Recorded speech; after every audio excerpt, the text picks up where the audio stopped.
নমস্কার, কেমন আছেন আপনারা? আশা করি আপনারা সবাই খুব ভালো আছেন আর আমিও কিন্তু বেশ ভালোই আছি। পিওসিটি ব্লগে নতুন একটি ভিডিওর সাথে অনেক স্বাগত জানিয়ে ব্লগটি শুরু করছি। এখন বাজে সকাল ৮টা মতো। প্রতিদিনের মতো আজকেও কিন্তু আমি সকালের বাসি কাজ কমপ্লিট করে একেবারে স্নানটা সেরে নিয়েছি। যেহেতু সকালবেলা একটা পুজো দেওয়ার তাড়া থাকে, আর না হলে বেলার শেষে না ইচ্ছে করে না আর পুজো দিতে। আর মনে হয় বেলা করে যদি পুজো দিই সেটা আর ভালোও লাগে না। তো সকাল সকাল একটু পুজো দিয়ে দিলে ভালো লাগে। আর যদিও গরমের মধ্যে তো দুবার করে স্নান করতেই হয়, তাই সকালের বেলা যখন স্নানটা করে নিই তখন কিন্তু একবারে সকালে পুজোটা দিয়ে দিই। বৃহস্পতিবার মানেই তো হচ্ছে আমাদের পুজোর ঘরে অনেকটা সময় কেটে যায়, অনেকটা সময় নিয়ে পুজো দিতে হয়। দিনতে যখন পুজো দিই তখন একটু ওই ২-৫ মিনিটের মধ্যেই হয়ে যায়। আর এই বৃহস্পতিবারটা মিনিমাম ওই ঘড়ি দেখে দেখতে গেলে ১ ঘন্টা সময় লেগে যায়। আর পুজোর জোগাড় করতে ফুল বেলপাতা সব আনতে আনতে তো প্রায় ১.৫ ঘন্টা মতো লেগেই যায়। বৃহস্পতিবারটা একটু সকাল সকাল পুজো দিয়ে নেওয়ার চেষ্টা করি আর ঘুম থেকে একটু তাড়াতাড়ি ওঠার চেষ্টা করি, কিন্তু আমার জানো তো প্রতিদিনের মতন ওই সেই দেরি হয়েই যায়। আর যেহেতু মাম্মাম আমার পরে পরে ওঠে, তো মানে আমার কাজ কমপ্লিট হয়ে যায় তারপরেই বলতে পারো মাম্মাম ঘুম থেকে ওঠে, তাই আমার পুজোটা হয়ে গেলে আর সকালবেলা কোনো কাজ থাকে না। তাহলে মাম্মামকে একেবারে ফ্রেশ করিয়ে দিয়ে স্কুলে দিয়ে আসার পরে কিন্তু আমি রান্নাবান্নার কাজগুলো শুরু করি। আমাদের না জীবনে চলার পথটা কেমন যেন একঘেয়েমি হয়ে গেছে। এই জীবন মনে হয় মাঝে মাঝে ভালো লাগে না। তবে সংসার জীবনটা অনেকটা সুখের হলেও অনেকটা কিন্তু দুঃখেরও হয় অনেক সময়। তো সব কিছু মিলিয়ে যেমন সংসারটা করতে হয়, অনেকটা সময় এটাও মনে হয় যে এই সংসার ছেড়ে অনেকটা দূর থেকে কোথাও গিয়ে একটু ঘুরে আসি। তো আমারও মন চাইছে প্রচুর যে কোথাও যাই, একটু বাইরে থেকে একটু মাইন্ডটা ফ্রেশ করে আসি। পুরো পটল পোস্ত, পোস্ত শেষ হয়ে গেছে, যাবো এখন পোস্ত আনতে। আর সর্ষে পোস্ত দিয়ে করবো, সর্ষে আছে কিন্তু পোস্তটা নেই।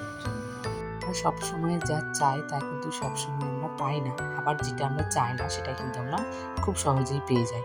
তো যে জিনিসটা আমরা একটু চাওয়ার পরে পাই সেই জিনিসের মূল্যটা আমাদের কাছে অনেকটাই বেশি। আর যে জিনিসটা আমরা না চাওয়াতে পেয়ে যাই সেই জিনিসের মূল্য আমরা দিতে জানি না। আমি কিন্তু ভাবছি ঘুরতে যাব, সে একটা প্ল্যান করছি। তো এখন যেহেতু ঘরের কাজটা কমপ্লিট হয়নি তাই কোথাও যেতে পারছি না। আর এত প্রচণ্ড গরমের মধ্যে না কোথাও গিয়ে ভালোও লাগবে না।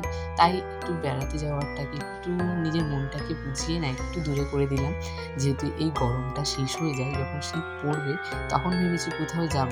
আমাদের দুটো জায়গায় যাওয়ার প্ল্যান ছিল, তো সেখান থেকে এই দুটোকেই ক্যানসেল করা হয়েছে। পরে কোথাও যাব। আর আমার তো ঘুরতে যেতে খুব ভালো লাগে।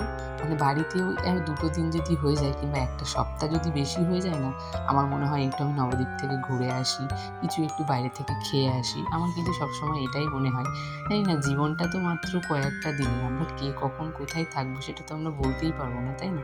তো এই জীবন নিয়ে আমাদের এত অহংকার কিসের বলো তো? এখন ফেসবুক খুললে সবসময় কিন্তু এগুলোই দেখানো যায়। কারণ এই যে কয়েকটা দিন আগেই তো এত বড় একটা অ্যাক্সিডেন্ট হয়ে গেল। তাহলে আমরা কোথায় কখন কি বেঁচে থাকবো তার কোনো মানে হয়?